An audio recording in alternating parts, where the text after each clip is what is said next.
Mahigpit na pinagbabawal ng lokal na pamahalaan ng Puzurubyo ang paniningil ng sobrang pamasahe ng mga tricycle matapos makatanggap ng sunod-sunod na reklamo hinggil sa umunoy overcharging.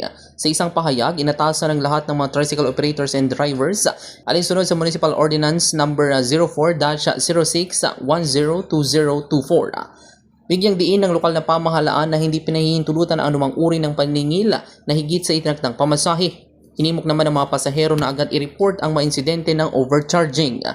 Maaring kuhanan ng litrato ang plate number o tricycle permit ng sangkot na tricycle at ipadala ang mga ito sa Facebook account ng kinaukulan o direktang makipag-ugnayan sa pamamagitan ng telepono o text message. Ang sino mang mapapatunayang lumabag sa itinakdang pamasahe ay papatawan ng kaukulang multa.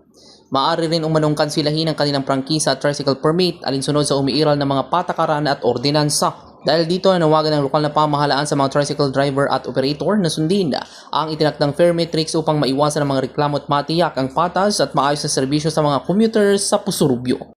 Para sa programang Bomb Reports Afternoon Edition, Patrol numero 5, Bomb Oliver na kumus nag-uulat. This is Bomb Radio Philippines, the number 1 radio network in the country, your trusted source of news and information. Basta radyo. Bombo!